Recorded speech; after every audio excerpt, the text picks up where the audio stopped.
What I learned is successful people are willing to do what unsuccessful people are not. So I'm successful because I'm willing to do what you ain't willing to do. I'm willing to get up early. I'm willing to stay late. I'm willing to do that over again.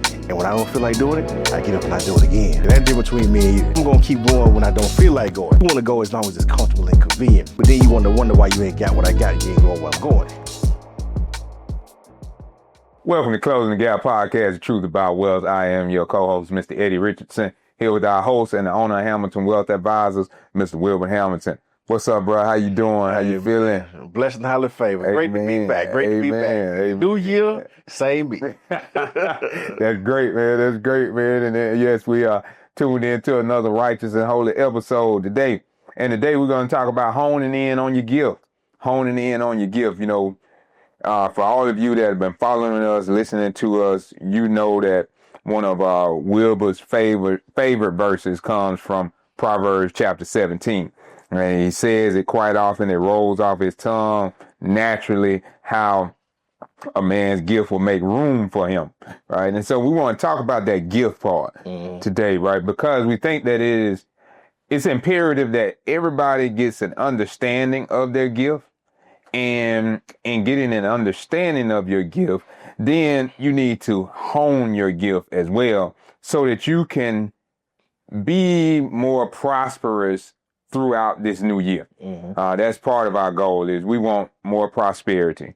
And prosperity, you know, I know the word, let me take a pause. Let me take a preacher pause for a moment. Yeah. Take a preacher pause for a moment. The word prosperity is not just about money. All right.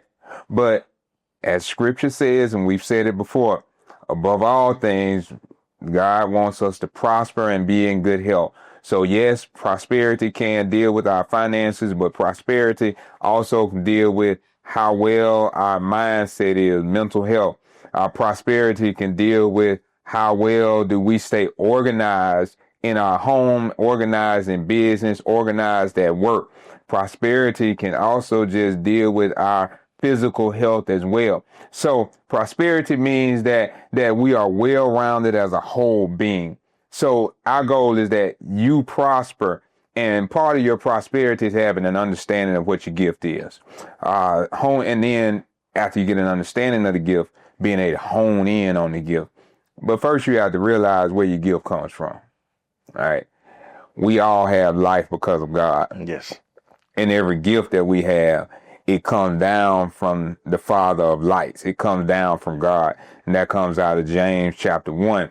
And we need to understand that the source of our strength, the source of who we are, the source of our gifting, it comes from God. And God does not give us things just for us to sit on. You know, and God gives us things so that we can bring him glory for his name. And by bringing God glory through the exercise of our gifts, guess what ends up happening, Will? We end up receiving because of that. Yeah, well, you know, absolutely. I mean, that's the thing is always, you know, you even talk about it, you know, your gift makes room for you all the time. And I'm always big on a man skillful in his work is going to be placed before great men. And, you know, and I think I've been able to hone in on that because I, you know, found my gift early. Yeah. And I was able, I think, to kind of recognize as I kind of went through life. And, you know, as I went through the course of my life, I'm thankful. This is why, you know, parents and, you know, mentors are so important, especially for children, putting them in a lot of different things so they can help find that gift. You know, I kind of found my gift almost unintentionally. I feel like, I'm blessed to have a mother that put me in everything growing up. You know, I was that kid that, of course, grew up in the church and at church all the time. And, you know, every Easter Sunday, you know, I'm up there, you know, got to say my part, you know, I got to be MC for the youth day. I got to, you know, lead the youth department and the usher board. And, you know, you got to sing in the choir. You got to be a part of a lot of different opportunities. You would, you know, put me in different, you know, speaking contests. I don't want to talk for people. I don't like, you know, standing in front of people. I was a very, you know, shy kid growing up. I just wanted to kind of sit in the back, just let me blend in and let me, you know, go on about my way. And, you know, her pushing me and putting me in front of people more, it got me more comfortable, not only from a leadership standpoint, but also from a speaking standpoint. Almost to the point where if there was a speaking role to be had, if I wasn't doing it, I felt like something was wrong. I feel like I had to be the one, Yeah. up front. Yeah. I feel like I had to be the one that was called to give, that message, and if I wasn't the one giving, I almost question, like, hold on, what's going on? Like, why you pick somebody else and not me? Like, I'm supposed to be doing that. But, I went from being that shy kid to a position, not a position of power, but understanding, and kind of recognizing that I had a kind of a mark on my life. And I was placed in a lot of positions to speak in what probably should have been some very uncomfortable positions. Ironically, I am speaking, at a funeral. When I could have been no more than maybe 11 or 12 years old. And there was an unfortunate situation where, a young man passed, in my church growing up. And, there were other things that happened, kind of along the way. And that should have been, when I look back, very tough environments for a young man to speak in. Yeah. But I was always able to kind of go and kind of compartmentalize and be able to, say what needed to be said and, try to bring comfort or blessing to someone and still be able to move forward. Yeah. And, all those different things that I look back at, it helped me later on in life, especially based on what I do now as a profession. So, I heard somebody say one time, what comes easy to you, that is difficult for everyone else. And that's a way to kind of find out if you don't know what your gift is, that's a way into finding your gift. Because nobody wanted to go speak in front of those environments and nobody wanted to hold that position and be in charge and have the leadership and the responsibility that came along with stepping in front of the microphone. Yeah. Whereas I was okay with stepping in front of the microphone and saying what needed to be said and taking whatever came with it after that. So I was able to kind of find that out, and that helped me later on in life to kind of really, drive home and narrow down, where I could be successful. And I knew those were going to be attributes that have been slowly developed and cultivated, even when I didn't realize what they were being cultivated for. So I was able to understand later on in life, when all of a sudden God said, I want you to be a financial advisor, and I'm able to take, complex subjects and topics that a lot of people are not familiar with and break it down in a real elementary format and really speak to anyone about it and be comfortable talking to people. Because you never know, where God is going to take your life and how God is going to use situations in your past and where you come from, in your future.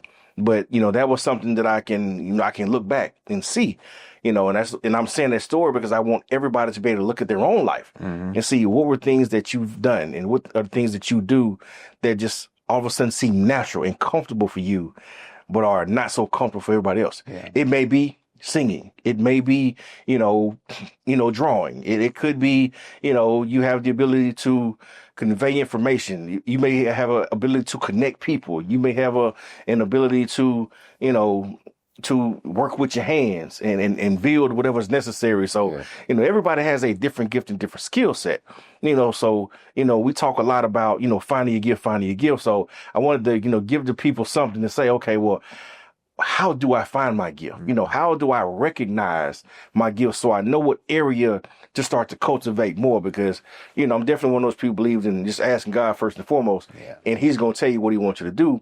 But also he does send people and he creates opportunities and environments for you to utilize your gift in.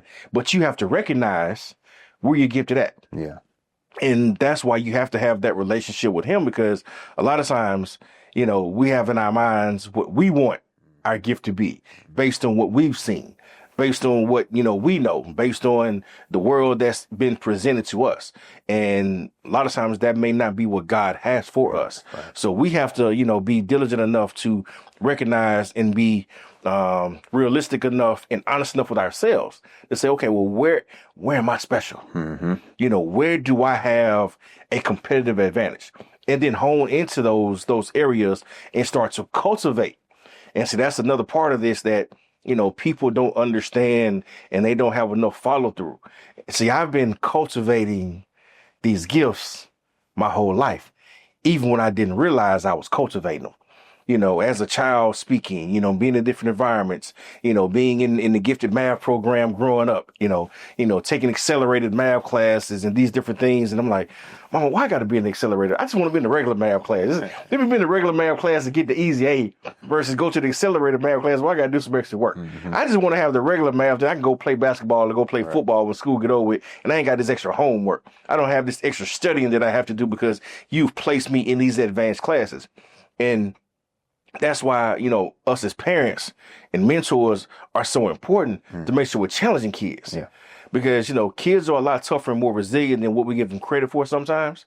Because unfortunately, and fortunately, we all have the idea and the dream of wanting to make our kids' lives easier than what we had it. Yeah. When in actuality, make sure you give them everything you did have that was beneficial, but then figure out what you didn't get and start implementing that. Yeah. What did you need more of? Yeah. And provide that. And we're not talking about stuff. We're not talking about, finances, because we all give our kids way too much. All the kids are spoiled and have more than enough everything, nowadays. And there's nothing wrong with that because, we want our kids to per se have the best and be in good situations.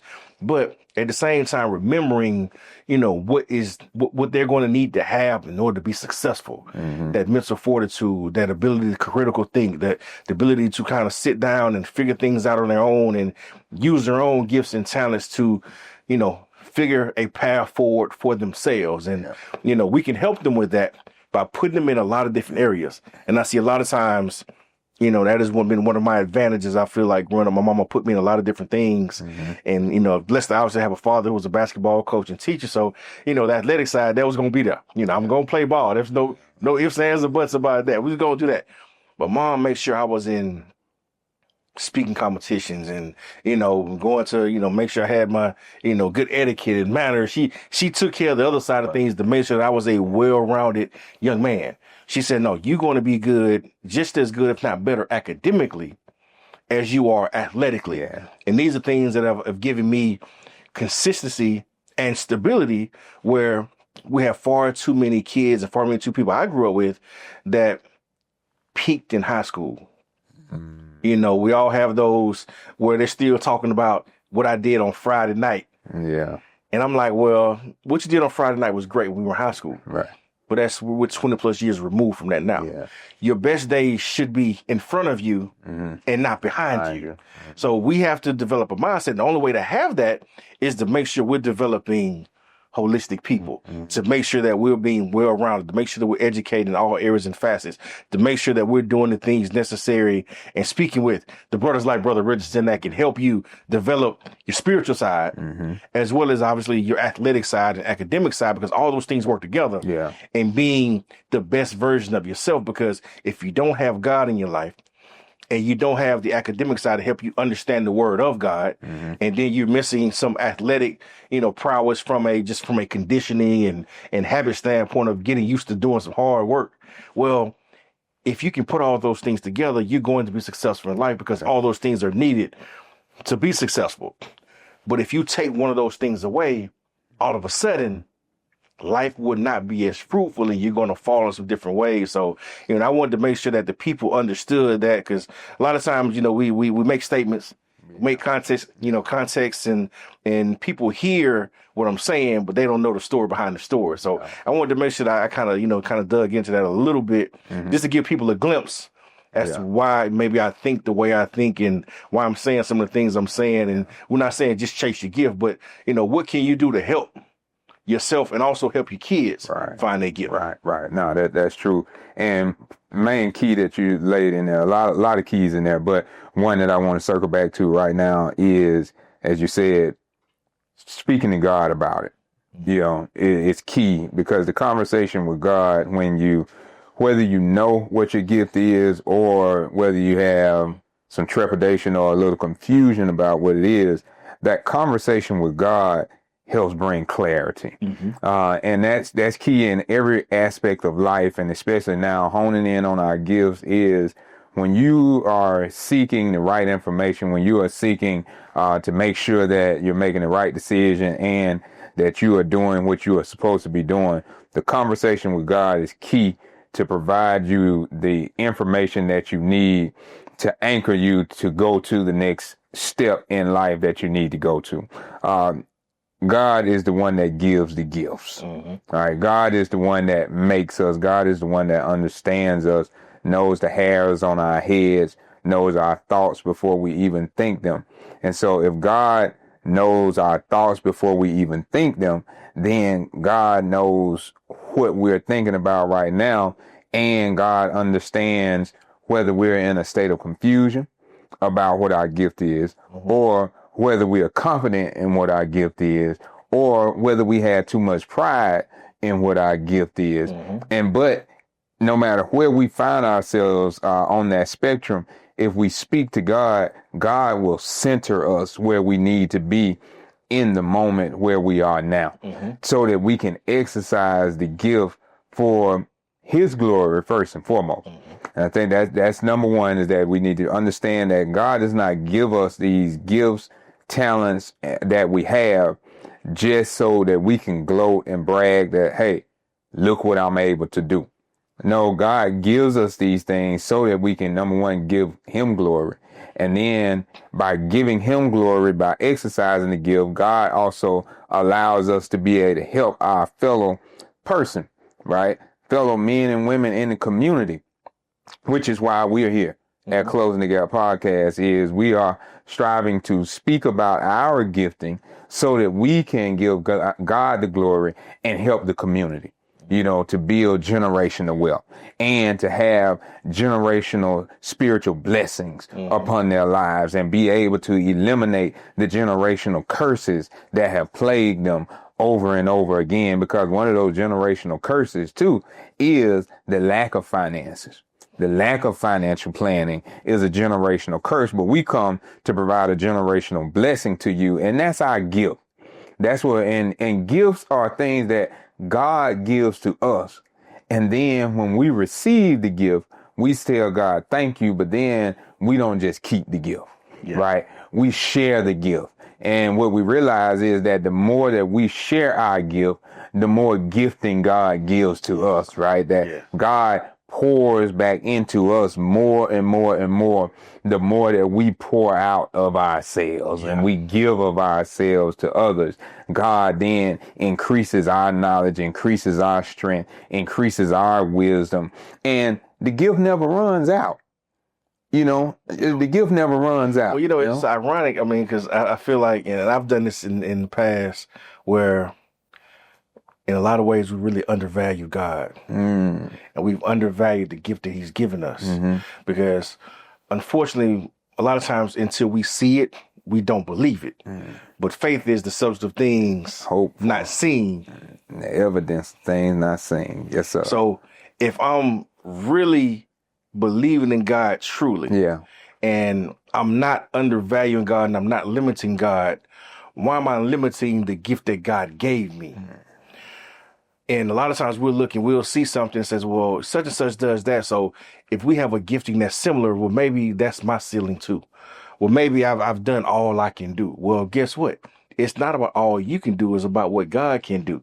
But you've got to a point where you start using the gift and you start trusting in you more than you trusting in God. And we start placing limitations, and we hit that glass ceiling unintentionally, because we run into it a lot of times, but because of, unfortunately, the history and of things that we've dealt with as a community. And we've unfortunately had a lot of glass ceilings, and, we've been placed inside of a lot of boxes, unfortunately, in different ways. So a lot of times we place ourselves in the box, and we don't allow God to be God and allow him to knock down those walls, because there really isn't a box around us. See, a lot of times we get in, and I found myself in a position where I'm looking at what I'm trying to do and what I'm trying to build. And you start kind of comparing yourself to things that other people have done, or the things people are doing. You say, well, if they've done this, well, that's probably about where my ceiling is going to be. I may not be able to go much further than where they've gone. And I had to take a step back and say, no, my God is perfect. My God is able to do exceedingly abundantly in all and more than I could ever think and ask. So if my God created the heavens and the earth in 6 days and rested on the seventh, what is it for him to provide a blessing and take me to places that I have not seen. So I wanted to make sure that I started doing that myself, because I found myself putting limitations on God. And if I'm a person that knows they're gifted and I believe and operate in my gift, and I'm placing limitations on God, I said, well, imagine maybe somebody else is doing, and why we don't have generational wealth in our communities, because a lot of times we see and we say, man, well, I got enough, or God has blessed me enough, or God, I don't need all that. Well, no, Lord, we need it all. Yeah. And then some, because we got a lot of blessing that we need to do, not for ourselves, but for his kingdom. That's right. So we got to start looking at it and dreaming bigger and trusting God to do more, because he wants to do more for us. Because if you have a heart of God and you're chasing after God, then God is going to not just bless you, but he's blessing you to bless somebody else. And we're right back after this break.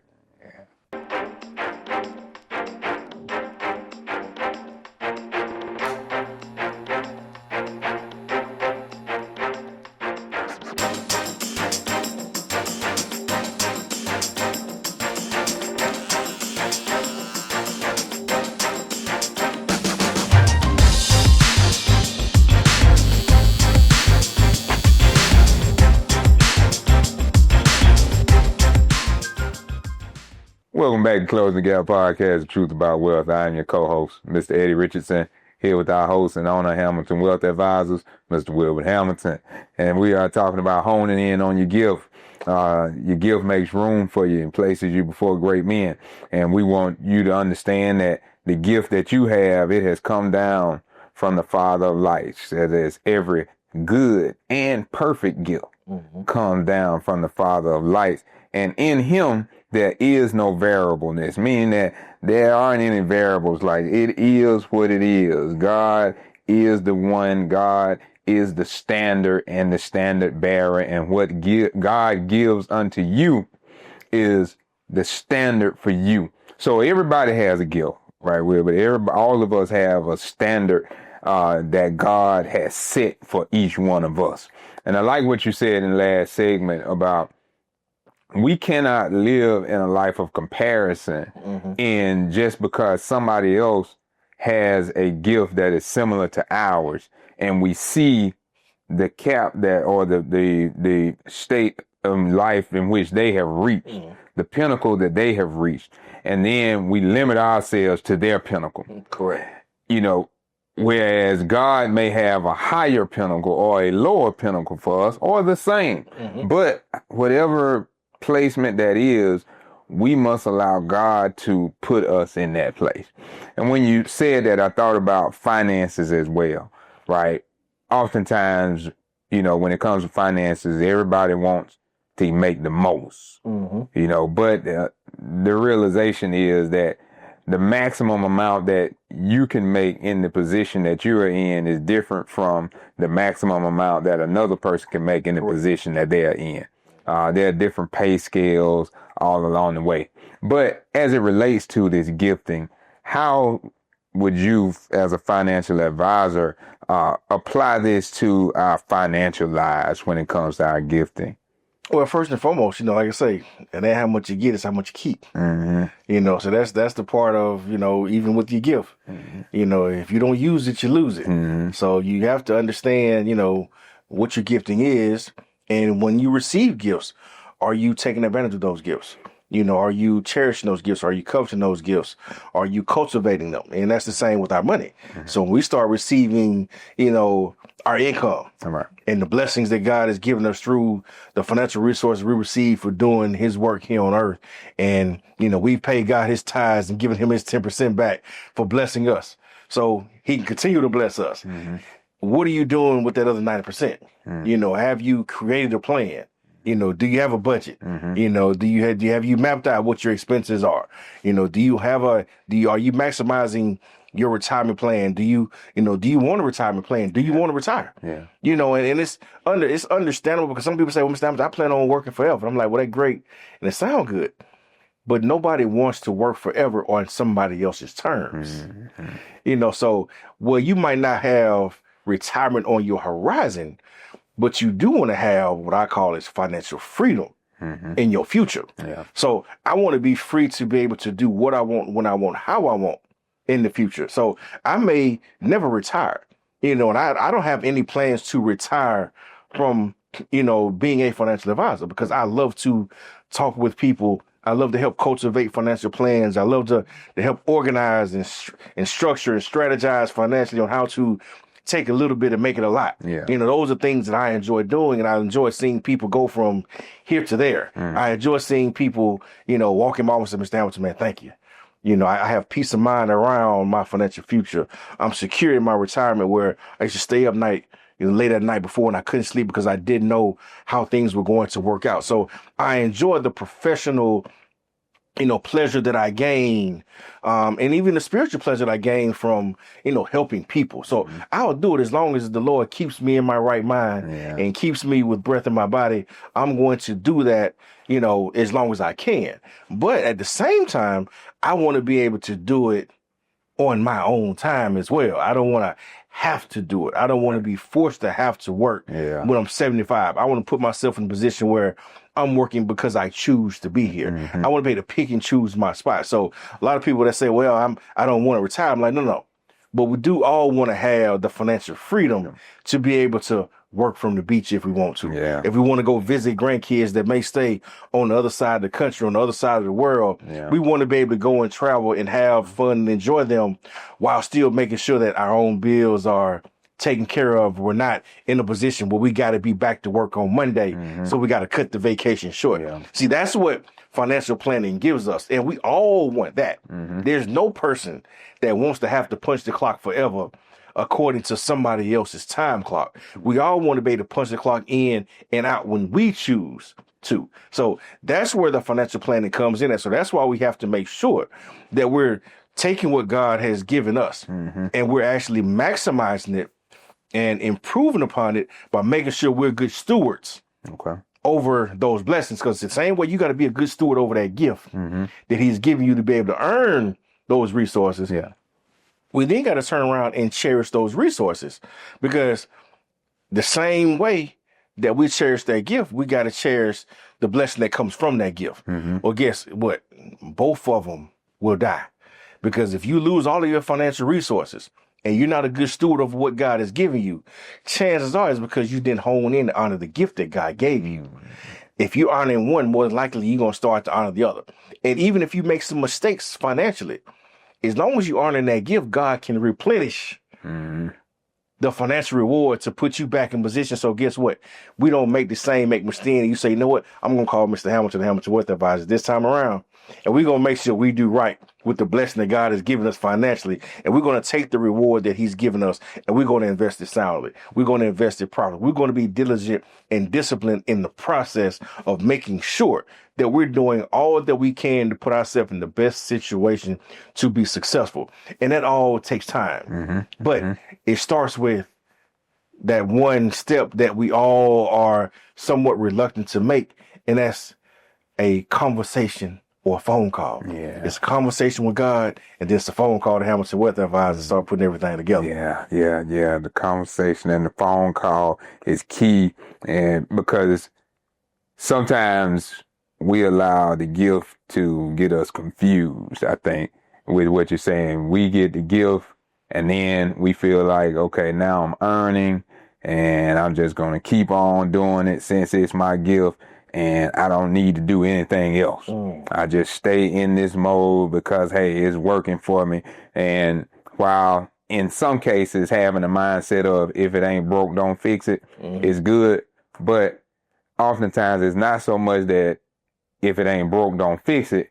It's more so of, okay, let me do some maintenance. Let me do some additions to what I'm doing, because as God gives us the gifts and we are able to earn the money, then we are having some success. We are having prosperity. We are living well. What I hear you saying is that now take those funds, make sure that you are impacting society, make sure that you are paying your tithes, and make sure that you continue to follow the financial plan that you receive from a Hamilton Wealth Advisors. So that the gift can keep on giving to you Yeah. as well and to the next generation. Well, that's it. I'm saying your gift is making room for you. Mhm. You know, so a lot of times, you know, and I had this, and I struggled with this early on in my career to a certain extent. And you have to be careful and you have to be wary of people because people will see your gift and want to use you and your gift for their benefit and not God's benefit. So early on in my career, I would have a lot of people that would come to, well, Mr. Hamilton, you should come do this. Mr. Hamilton, you should come do that. Well, Mr. Hamilton, why you not involved in this? Mr. Hamilton, why you don't do politics? Why you not preaching? Why you not? I'm like, well, God ain't told me to do those things. And anytime I stepped out of alignment with what God has told me to do, I find myself taking steps backwards. Now, it was beneficial to the people that came to me who were utilizing me for their benefit, for their gain, because they had their own agenda that had nothing to do with me. They just saw that I had a gifting that could be of value and of service to them. So understanding and honing in and honoring your gift and understanding, say, you know what? No. There's nothing wrong with being selfish with your gift. Yeah. And making sure you're being selfish with doing what God has told you to do with your gift and not stepping outside of that. See, I'm a firm believer of not being a jack of all trades and master of none.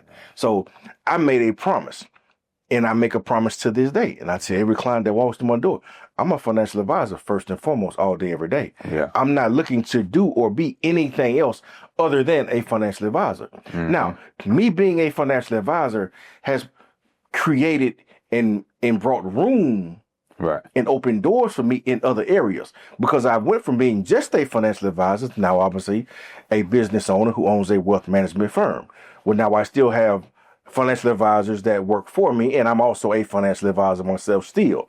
It's opened doors for me from a relationship standpoint because I work with attorneys and CPAs and real estate developers. So opportunities all of a sudden are always on the horizon coming to me. I know guys that, you know, are specialists in private equity investment. So all of these opportunities are always coming to me now, but I don't have to change and leave my area of gifting in order to have space and opportunities in other areas. So I'm able to now stay in my lane and keep doing what God has told me to do and operate in my gift.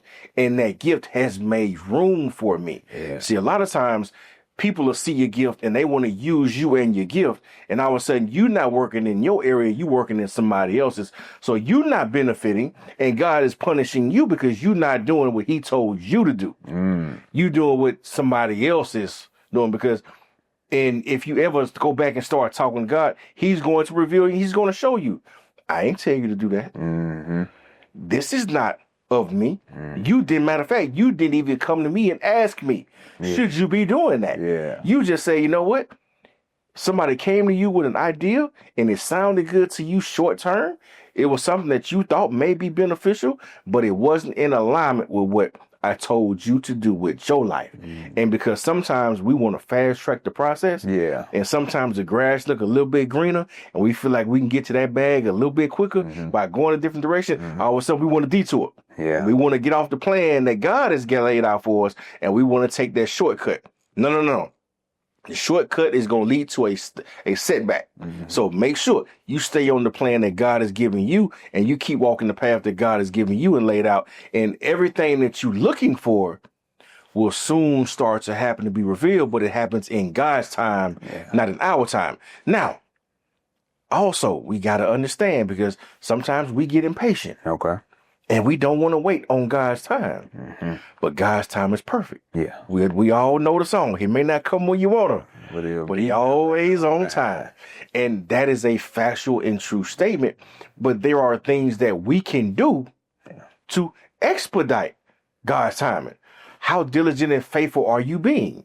How much prayer are you doing? You know, how much time are you spending in his word? How much are you being a blessing to other people? Are you tithing? Are you doing all these things? Are you being a student of your craft? Are you making sure that you gain knowledge and insight and become better at what God has given you as your gifting in your area? And if you're doing those things, guess what? the opportunities start to come a little bit sooner. Yeah. And then all of a sudden the rewards and blessings start to come soon after that.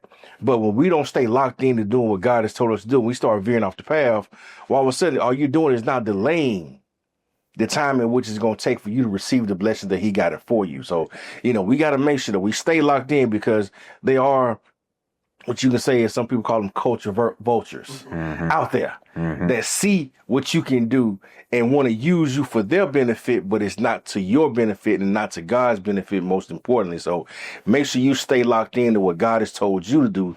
Make sure you stay on path and on target, moving in that direction. But in order to have that, you got to have a plan as well. You have to have a sit down and know, once you know your gifting and where you're going, a plan of action of how you're going to get there. Yeah. And that's where it's important to make sure you have the right people around you. That's where you got to make sure you reach out to Brother Richardson so you can sit down with him, so you can have some spiritual counsel and some spiritual guidance. That is one of the most important things and been one of the biggest blessings that I have. And I got to give a shout out to my guy, Bishop Kenneth Carter, that was there for me at a time in my life where I needed some spiritual guidance, because the words he gave me, and he didn't know he was giving it to me, that stuck with me at a time in my life that I needed. He said, well, as long as you continue to keep your character right, all of the blessings that you are looking for are going to come, because you're gifted at what you're doing. You just got to keep your character right and keep moving that direction and not get off track. And him saying that to me, and I took that to heart, and I've always made the point, keep your character and integrity right. And soon, all the things that you're looking for, all the seeds that you're planting, all the work that you're doing, all of a sudden you see it start to grow. And now you can look back and you say, you know what? I'm thankful and I'm grateful that I stayed on track and on target with God's plan for my life, and I didn't veer off and go off into somebody else's. Yeah. Man, Nehemiah story in a nutshell, right? In the book of Nehemiah, realized and was upset because the walls around the city of God, they had been torn down, and he was able to get back to the work, right? To get the decree from the king, and God's gifted him to be able to get everybody and everything he needed to go build the wall, right? To be able to rebuild the city. And as he was building the wall and everything was going right, you had three guys that came to try to get him off the wall. You had Sanballat, Tobiah, and Geshem tried to get him off the wall, tell him, hey, come down here with us. You know what I'm saying? Similar to what you said, like, okay, God has gave you a gift, you functioning in it, but then somebody else tried to grab you and pull you away from doing what God wants you to do, so that you can use your gift to help them. And then what ends up happening is you fail to complete the task that God has already laid out for you. Yeah, absolutely. And then you wonder why trouble comes when you get down off of your wall, so to speak, because you allow other people to confuse you, get you off track. And so as we move through this new year, what we need everybody to understand is honing in on your gift is not allowing anybody to pull you off track.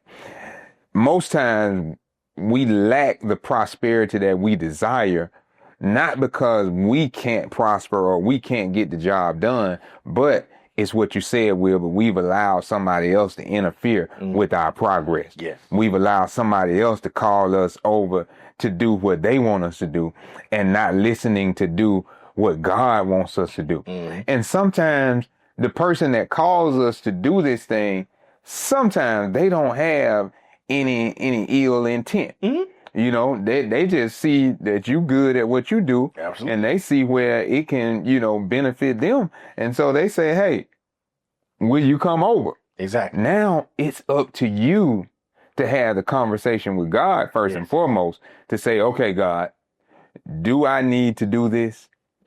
Will this interfere with what you desire for me to do? And if you had that conversation with God, and then God says, okay, yes, you can go do that with them, and then that's not going to interfere, then you will still be able to complete the task that you need to complete for God, and complete those things and helping somebody out, because there's a high wire balance there. Because as we said, our gifts are made that we can give, but we have to understand how much we need to give, where we need to give, and who we need to be giving our gifts to. And we'll see you back right after this break.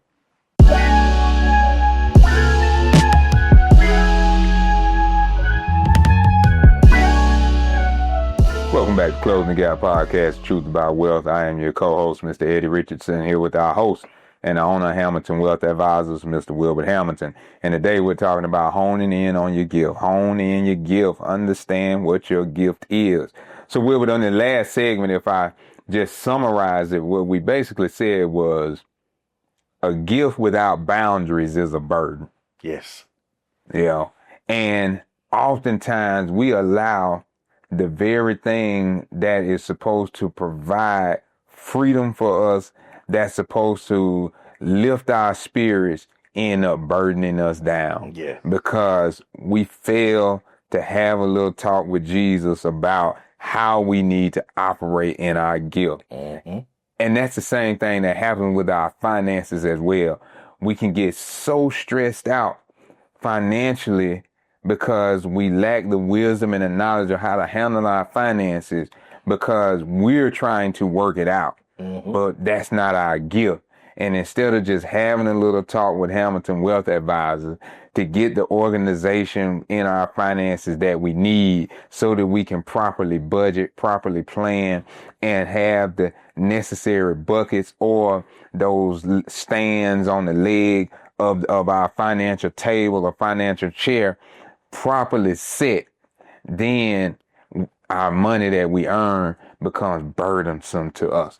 And the thing that we need everybody to understand is that we don't want you to go through 2026 through a year, whatever year it may be, when you listen to this podcast.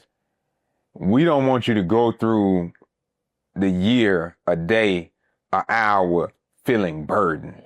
Because God is one that has provided us freedom from burdens through his son, Jesus Christ. God is the one that provides us a comforter in the Holy Ghost to be with us, that can lead and guide us and provide us wisdom and knowledge and understanding in whatever facet of life we're in, and wherever we may have our greatest questions, God is always there to provide an answer. So we just need to have a conversation with God. And then once we had a conversation with God, then God has also placed great people around us that we can go to that are experts in their field that can give us the necessary assistance that we need. But oftentimes we feel like just because I'm gifted in one area that I can handle something else, but don't realize that God has blessed everybody with a diversity of gifts. Yes. You know, the scripture talks about it in the New Testament that, you know, the giftings in the church, you know, somebody may be gifted to preach, somebody may be gifted to teach, somebody may speak in tongues, somebody may be the singer. No one person is the one that has all of the gifts to exercise. Now, sometimes some people do have multiple gifts. Yes. But there are also times where you have to rely on somebody else to exercise their gift and let them exercise the gift, and you get with them and let them help you in their gifting and you help them in your gifting. And that's what makes us a community of people depending on God. And that's what makes gifts so great, is that when I'm using my gift and you're using your gift, and we're in the community together, we're in the church together, we're in the barbershop together, we're doing life together, that now we're able to see prosperity, we're able to see greatness, we're able to see our community be lifted up and be able to do things that we thought were not possible, because everybody is handling their responsibility, staying in their gifting lane, and then we're able to prosper and be in good health. You know, it's ironic when you think about it, you know, based on what you just said, you can actually look at it this way. You not allowing somebody to operate in their gift is you're denying somebody else the opportunity to cultivate their gift. See, You so busy trying to be a jack of all trades and master of none that you limiting the opportunities that somebody else has a gift in a certain area, and you not using them is denying them opportunities to cultivate their gifts because you trying to hoard and do everything on your own when none of us are the best at everything. Right. We may be lucky to be great at one or two things, but none of us are the best at everything. So for me, I learned very early on the practice of utilizing professional help. And so it's why we always preach that here on the podcast. Yeah. You know, get you some professional help from somebody that works in the area that you're not a specialist in. That's right. So great. If I'm a financial advisor, so guess what? I don't need a financial advisor.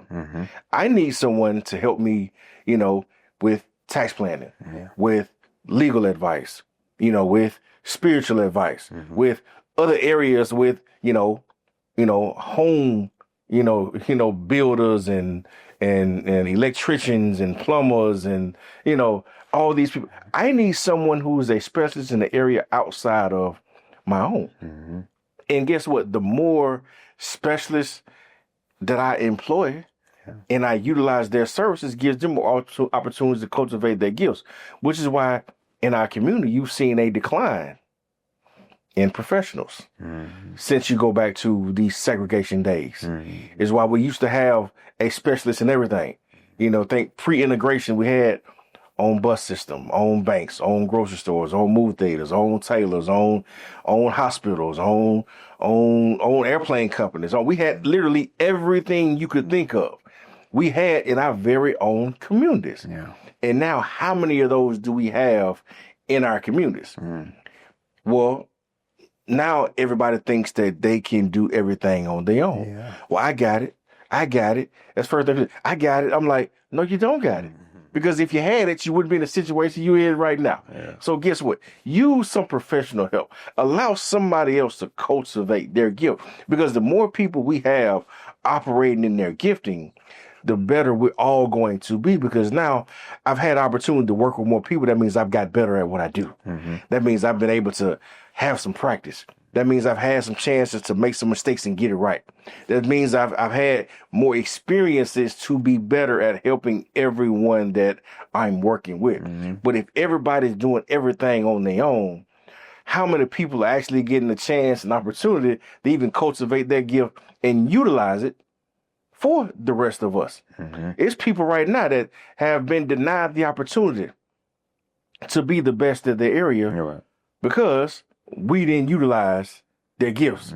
We think I can do it myself. No. You just stop someone from figuring out that their gifting may be in the area of being a mechanic because you said, you know what, I'm gonna stay at home and fix my car myself. You just denied, someone the opportunity to, cut your hair, to figure out, you know what, I need to get my own barbershop. Because that light doesn't go off. Until you actually operate in your gift and you're starting to cultivate and you see your skill set growing, and then all of a sudden your mind starts transforming. So, man, maybe I can go a little further with this. Maybe I can do a little bit more. You never get the idea to do more when you're not doing what God has called you to do. There was never a time when I was playing basketball or football when I thought about building a wealth management company. It wasn't until I started operating in the area of wealth management and being a financial advisor that I started to think about growing a wealth management firm. It wasn't, I'm pretty sure it wasn't, there was no, Daz wasn't thinking about create, live when he was shooting jumpers in college. It wasn't until he got into the area of learning how to be a videographer, a photographer, and how to understand content creation. And as he developed those skill sets, then he says, you know what? I can do more with this gift. Let me figure out how to enhance this gift. So if you need somebody to shoot some content for you, definitely contact Create Live today. So they take care of you. So we want to make sure, but that's because he was given the opportunity to exercise that gift. So we got to start making sure that we give people the opportunity to exercise those gifts, because then they get the ideas to go further with those gifts. And they're not stuck in a situation where they're limiting the gifts based on the limited opportunities that we provide them. So we got to get outside ourselves and start helping and start teaching and start utilizing the people around us, because that's where the insight comes from. That's where the possibilities grow from, is when I get a chance to utilize my gift. I'm pretty sure until someone gave you the opportunity to preach on a Sunday, you didn't think about having your own church. You don't think about having your own church when you are just, sitting in the audience listening to the pastor preach. You may think about preaching at that point in time, but you don't think about having your own church at that time. It's not until you're given the opportunity to get in front of that pulpit, to get in that pulpit, get in front of that microphone, and all of a sudden you say, you know what? I like the impact that I was able to have. Yeah. Now all of a sudden, you know what would it look like for me to have and grow my own church organization and be able to be a blessing to more people and do more of God's work? So that's what we got to get to, giving more opportunities, preferably to the people that look like us. Yeah. Because we need opportunities more than anybody else. You can never be great, and nobody will ever know that you're great until somebody gives you an opportunity to do so. Man, that's great, man. And in those opportunities that you give, you also get the opportunity to grow your gift better. Yes. Because as you have impact upon somebody, then that stretches you. It makes you look at yourself differently, right? My nephew came in the shop and started cutting some hair, right? And it was at that point that I started examining my methods of cutting hair. It's at that point that I started honing in on my gift even more, because now I had somebody else watching me, right? When I teach my daughters, taught my daughters how to drive, that's when I would realize the bad habits that I would have. And so now I will have to correct myself and hone in on myself. And so as we build more community like that in our gifting, that's what will allow us to grow in our gift. And oftentimes our gifts end up being stifled because we get stagnant. We get complacent with where we are. Some of us know our gifts and we are exercising the gift, but we become stagnant in the gift. And then we wonder why we don't have as much money as we desire to have.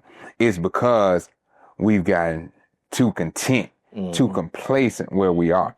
Contentment with godliness is great gain, but there's nothing in the word that says you should just be complacent. Correct. Right?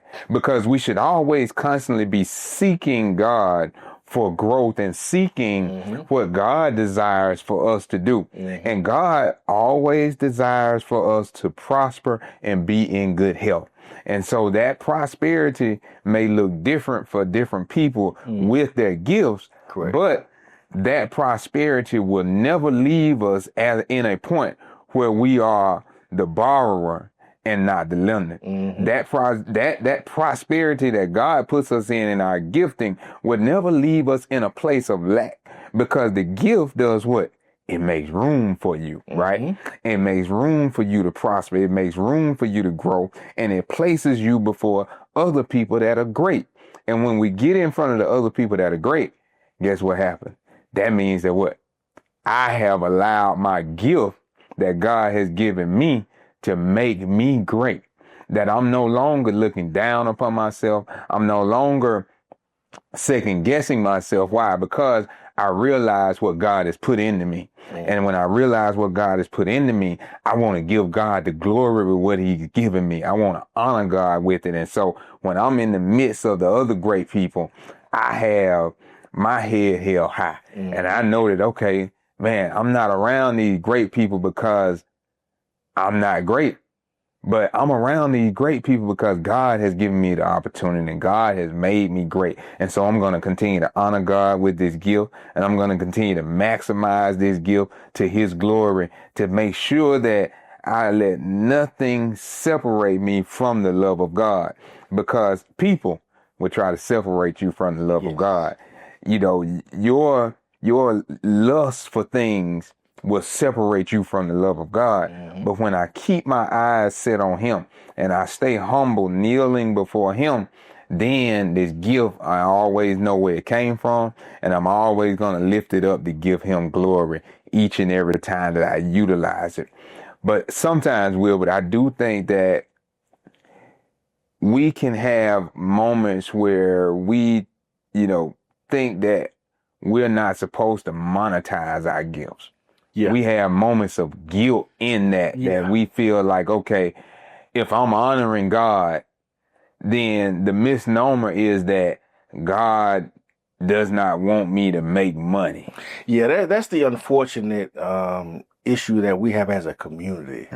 Because see, we're the only community that has that complex. You don't see that in any other community. Ain't nobody ever told Joel Osteen he got too much money. Ain't nobody ever told some of the guys you see on the 700 clubs, some of those old pastors that, selling miracle water on TV, ain't nobody ever told them they got too much money. Right. That's only something that we had in our community because we don't like for our people to have so much that they become disconnected from us, we feel like, and we can't touch them no more.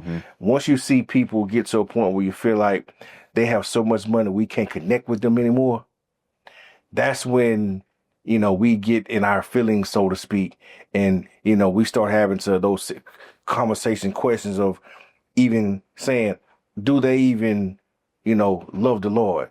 We start questioning their faith and saying, do they practice something else? We started when someone has so much success in our community, no other race questions the religion of their successful people the way we do. Because we have a cap and a ceiling that we've placed on where we think you should go based on how we see things and how we see this life. But why are you placing limitations on what God can do? You stuck where you at because you put limitations on your own life. Ain't nobody put those limitations on you but you. Because guess what I know for a fact? When God lights a fire, that flame don't never go out. So like I say, the worst thing you do is give an old preacher a microphone. Because guess what? God lit that fire a long time ago. The fire never went out.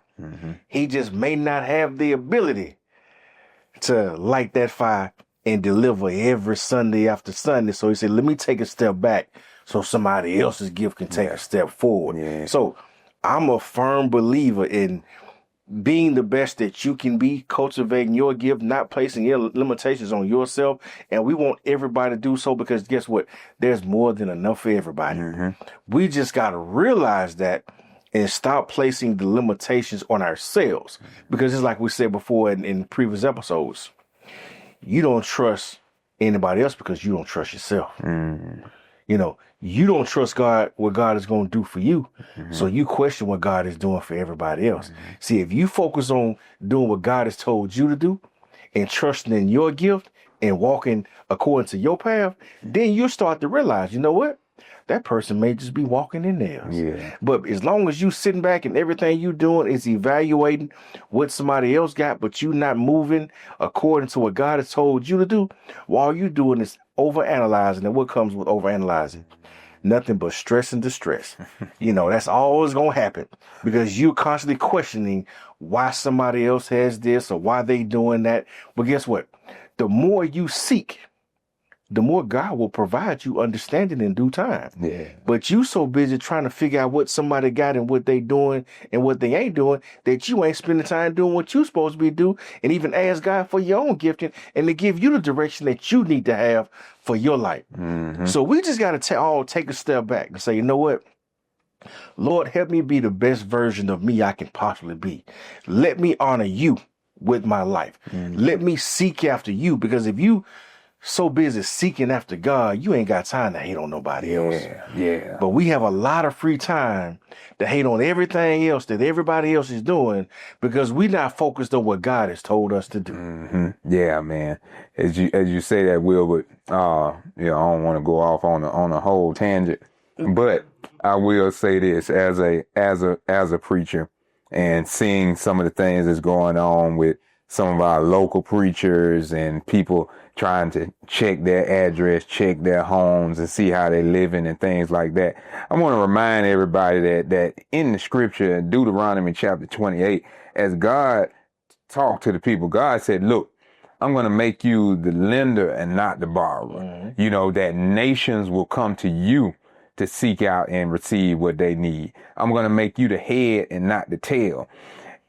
How can we believe in a God that says that I believe that you should prosper? How can we believe in a God that does miracle signs and wonders, that heals the sick and that raises those from the dead, and that protects and that delivers his people from the bondage of the enemy?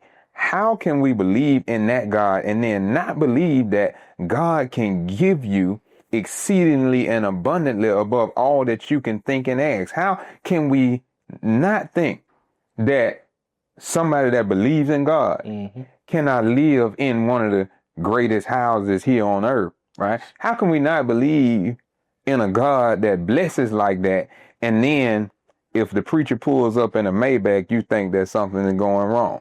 And I just want to let everybody know that, look, I'm living in proximity, right? As a preacher, I'm living in proximity to a wealth advisor. How dare I not take advantage of my finances being,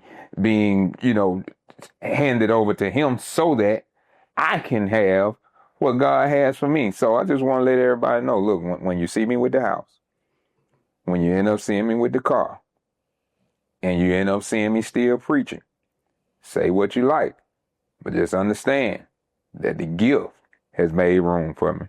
And we'll see you on the next episode.